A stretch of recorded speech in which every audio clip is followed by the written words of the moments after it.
Let me tell you about the last haul I ever made.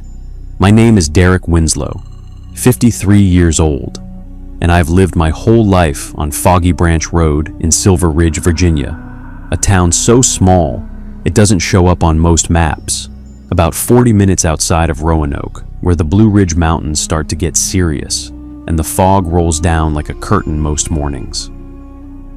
I've been driving a truck since I was 22. Got my CDL the summer after I graduated, and in the 31 years since then, I've logged more miles than most people drive in 3 lifetimes.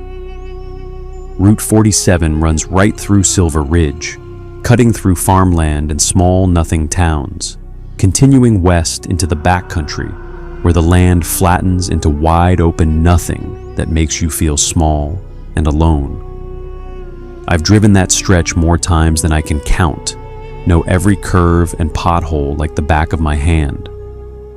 My daddy drove this route before me, and his daddy drove it before him, and I remember sitting at his kitchen table when I was just a boy, listening to him tell stories about the things he'd seen out there, the strange lights and the cold spots and the feeling of being watched when nobody else was around.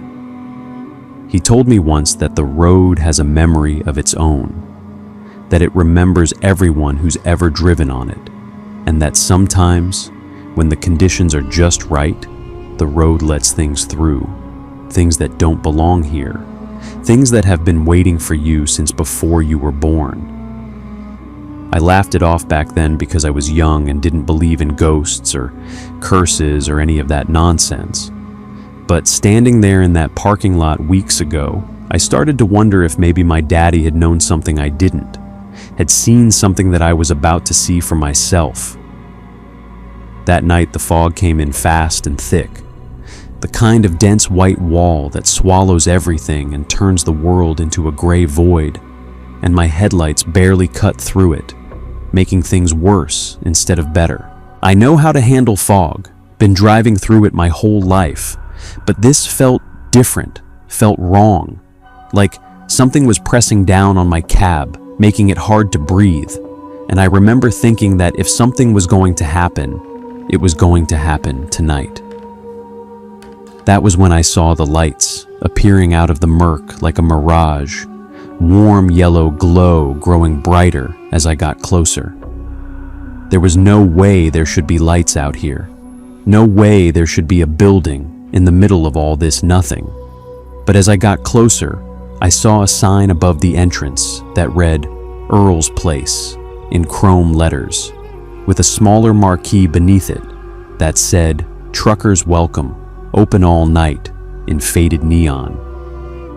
The parking lot was full of trucks, dozens of them, more than I could count, and every single one had their engines off and their cabs dark, not a single light glowing from any window. I remember thinking how strange that was. How strange it was that none of these trucks seemed to have anyone inside them.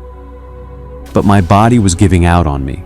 17 hours on the road will do that to a man. And I figured a bathroom break and maybe some food would help me finish this run and get home. I pulled in and parked my rig near the entrance. And as I stepped out of the cab, the cold hit me right away. A different kind of cold than what I was expecting.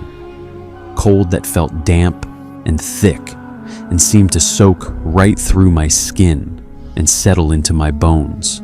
The fog was everywhere, wrapping around me like a wet blanket, and I walked toward the entrance with my hand on the door handle, looking at the other trucks and wondering where all the drivers were, why every cab was dark and silent. Why none of these rigs had steam coming out of their exhausts, even though the night was cold enough to see your breath in the air. Something felt off about this place, something I couldn't put my finger on, but I was too tired and too desperate to stop, and I pushed open the door and walked inside. The moment I stepped inside, the warmth hit me like a wall, that particular kind of warmth that comes from too many bodies in too small a space, and I was immediately struck by how many people were sitting at the tables and booths. Truckers, at least 40 of them, maybe more, all wearing the same kind of flannel shirts and canvas jackets you see at every rest stop between here and the Canadian border. They were eating, or rather, they had food in front of them, plates of meatloaf and bowls of mashed potatoes and glasses of iced tea, sweating condensation onto the tables. But none of them were actually eating. I watched a man in a red cap lift a fork to his mouth, and then just hold it there, frozen, his jaw slightly open, his eyes fixed on the far wall with an intensity that made my skin crawl. The silence was the worst part, broken only by the soft hum of the fluorescent lights overhead and the occasional clink of a plate being set down by a waitress who moved like she was underwater and never once looked up from her tray. She was young, maybe 25, with dark hair pulled back tight and a face that had no expression whatsoever, the face of someone who had long ago stopped seeing the people she served as human beings. Every single trucker in the room was doing the same thing, sitting motionless with their forks suspended in midair, their eyes locked on that same spot on the far wall. And I felt a coldness spreading through my chest that had nothing to do with the temperature outside. I walked to a booth near the entrance because I wanted to be close to the door, a habit you develop when you spend decades on the road and learn that comfort can become a trap. The vinyl seats were cracked and worn, the kind of seats that have held thousands of tired drivers over the years, and I sat down and waited for someone to take my order. The waitress, with the tired eyes, appeared beside me with a laminated menu that was sticky with grease and asked me what I wanted, and I ordered a cup of coffee because that was all I could think of at the moment. My mind still trying to process what I was seeing. These frozen men, and that silent waitress, and the way the air in here felt thick and heavy. The coffee came in a chipped mug that said, "World's Best Dad," in faded letters, and it was the best coffee I had ever tasted. Rich and hot, and exactly what my exhausted body needed. But I could not stop looking at the other truckers, at the way they sat motionless with their forks frozen in place, at the way their eyes never blinked. I followed their gazes to the far wall where a large analog clock hung in a metal frame, and that was when I first noticed that both hands were frozen in place, the long hand pointing at 12 and the short hand pointing at 7. And even as I watched, neither moved, not even a tremor. I looked at my watch and saw that it was 7:04, and I looked back at the clock and saw that it still said 7 o'clock, and I remember thinking that someone probably just forgot to wind it. But something about the way the truckers were staring at it made me feel like it wasn't that simple, like there was a reason they were all looking at it, like something important was supposed to happen at 7 o'clock and never did. I set my mug down and walked past the rows of frozen men, feeling their attention on me even though none of them had turned their heads, feeling it like a physical weight pressing down on my shoulders. And I stopped at the hallway in the back where the walls were covered in old black and white photographs of truckers standing in front of their rigs, each one with a brass plaque beneath it bearing a name and a date. I ran my eyes along them, reading the names like I was reading a memorial. Names like Bobby Joe Simmons and Earl Washburn, drivers who had vanished on this stretch of Route 47 over the years. Drivers whose trucks were found abandoned on the side of the road with the engines still running and the doors hanging open like someone had stepped out for a moment and never came back. I kept walking along the wall, past the rows of men who never turned their heads to watch me pass, past the counter where the older waitress never stopped wiping the same spot on the dirty formica, and I kept looking at the photographs because something about them made me feel uncomfortable, made me feel like I was being watched from inside the frames. Each photograph had a small brass plaque beneath it with a name and a date. And I ran my eyes along them, reading the names like I was reading a memorial wall, and I recognized some of them because my daddy had told me stories about the men who had disappeared on this stretch of Route 47 during his own years as a driver. There was Bobby Joe Simmons, vanished in 1962 with his rig and a full load of peaches that were never recovered. There was Earl Washburn himself, the legendary driver who the truck stop was supposedly named after, disappeared in 1958 along with 3 other drivers who had been convoying together. There were more, dozens of them, and each face looked like they had been caught in a moment of happiness, unaware that they were posing for a photograph that would hang on a wall for the rest of time as a memorial to someone who would never come home. Some of the plaques had dates from the 1970s and 1980s, some as far back as the early 1950s, and I remember thinking that this place must have been around for a long time, must have been a popular stop for drivers who knew the route. But I also remember thinking how strange it was that I had never heard of it before, never seen it on any map or GPS or road sign, never seen it listed in any of the truck stop directories that drivers keep in their cabs for reference. I kept walking, kept reading, kept feeling that coldness grow inside my chest, and I reached the last frame on the right side of the wall. The frame that held a photograph of a man with broad shoulders and a strong jaw and dark hair combed back from a high forehead, and I stopped dead in my tracks because the face in that photograph was my face.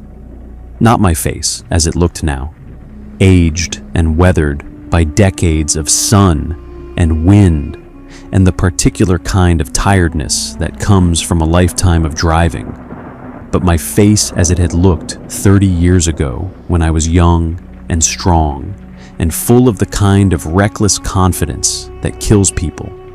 The name on the plaque was Derek Winslow, and the date was October 14th, 1974. And I stood there staring at it while the sound of the diner seemed to fade away around me. The hum of the lights and the clink of plates and the soft breathing of the frozen truckers all getting quieter and quieter until the only thing I could hear was my own heartbeat pounding in my ears. I dropped my coffee mug and it shattered on the floor, pieces of ceramic scattering across the linoleum like broken teeth. And the sound was loud and sharp and should have drawn attention from every person in that building. But none of them moved. None of them looked. None of them acknowledged that anything had happened at all. The waitress with the dark hair appeared beside me with a mop and a dustpan, and she swept up the pieces without saying a word, without looking at me. And when she was done, she walked away and left me standing there with my heart pounding in my throat and my hands shaking at my sides. I reached out and touched the glass of the frame, and it was cold. So cold, it burned my fingertips, and I could feel something pulsing behind the glass. Something that felt like a heartbeat, and I knew that this photograph was not just a picture of a man who looked like me. It was a picture of me. Me from a time I had never lived. Me from a year I was not even born yet. Something in my gut told me to leave. That familiar voice that has saved my life more times than I can count. The one that speaks in hunches and gut feelings and the kind of pure animal instinct that humans still carry from their days as prey animals hiding in the dark. I stepped back from the photograph and turned toward the door with my legs shaking beneath me and my mind screaming at me to run. But when I got to the entrance, I grabbed the handle and pulled, and nothing happened. The door was locked, and there was no sound of a lock clicking, no resistance, no struggle. It simply did not open, as if the handle was connected to nothing, as if the door was a painting of a door and not a real door at all. As if this entire building was a facade built to trap people like me. I pulled harder, threw my shoulder against it, beat my fists against the glass, and still nothing, and the people in the diner behind me had not moved, had not reacted, but I could feel their attention on me now, could feel it like a physical weight on my back, the weight of their collective stares pressing down on my spine until I could barely stand. I turned around and faced them, all 40 or 50 of them, still frozen, still staring at the wall, still holding their forks and spoons and cups in positions that seemed to defy the laws of physics. And I saw that some of them were smiling now, smiling without moving their faces, smiling with their eyes in a way that made my stomach clench and my vision blur. I forced myself to walk back to my table, to sit down, to think, because panic would not help me, had never helped anyone, and I needed to understand what was happening before I could figure out how to escape. I looked at the clock again, at the frozen hands, and I realized that the time was exactly 7 o'clock. Had been 7 o'clock when I walked in, and I looked at my watch and saw that it was now 7 o'clock.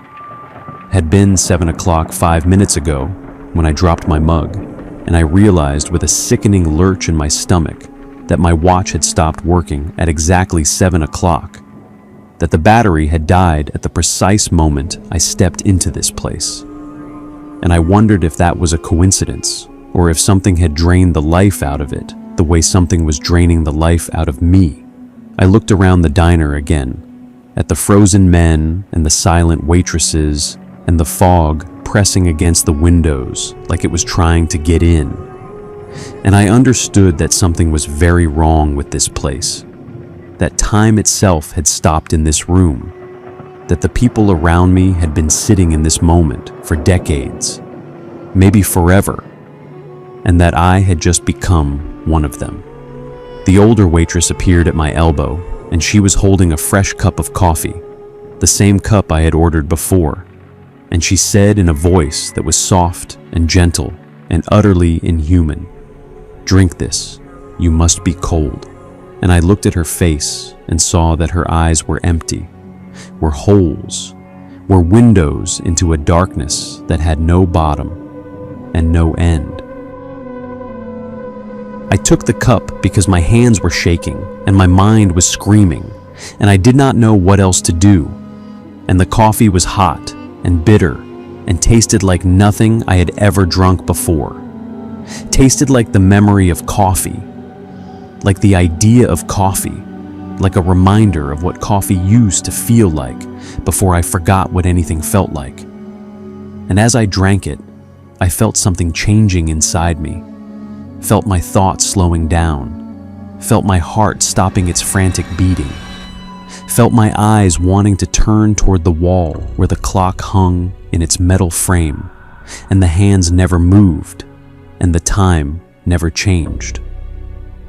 I set the cup down, and I walked toward the photographs on the wall, toward the frame on the right side where a man with broad shoulders and a strong jaw and dark hair looked out at me from behind the glass, and I saw that the date had changed, that it now read June 4th, 2026, today, this moment, this very moment, and beneath it in fresh black letters was a name that I had never seen before, a name that was written in my own handwriting, a name that was me.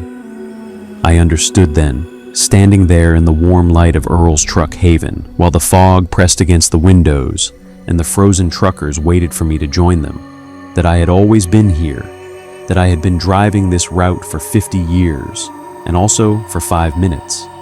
That time was a circle, and I had finally come back to the place where I had always been, and the clock on the wall moved for the first time in decades, and the short hand ticked forward, and the long hand followed, and somewhere in the distance, I heard a truck engine starting up in the parking lot, heard it waiting for me, heard it ready to take me home to a place that had been waiting for me since 1974, since before I was born, since the beginning of time. The waitress smiled at me, and it was the first time I had seen anyone in this place smile. And it was the worst thing I had ever seen. A smile that stretched too wide and stayed too long and showed too many teeth. Teeth that were not teeth, but something else, something sharper and darker and wrong. She said, "Your rig is ready, Mr. Winslow." And her voice was the voice of my mother, the voice of my wife, the voice of everyone I had ever loved. And it was not human, had never been human, had only been wearing their voices like masks to lure me deeper into this trap that had been set 50 years ago and had been waiting for me every night since. I walked toward the door, and it opened this time, opened easily, as if it had been waiting for me to want to leave. And the cold air hit my face, and the fog wrapped around me like a blanket, and I walked across the gravel lot to where my truck was parked. And it was not my truck, had never been my truck. It was a rig from 1974 with rust and dents and a CB radio that crackled with static. And I climbed into the cab and sat in the seat and put my hands on the wheel and looked in the rearview mirror and saw that I was young again, was 22 again, was the man in the photograph with broad shoulders and dark hair and no idea what was waiting for him on Route 47. The clock on the wall behind me ticked forward again, and the frozen truckers began to move, and the waitress with the empty eyes wiped a table that would never be clean. And somewhere in the fog, a truck engine started up, and the story began again, and it had no end, had never had an end, would go on forever, because the road remembers everything, and the road never lets anyone leave.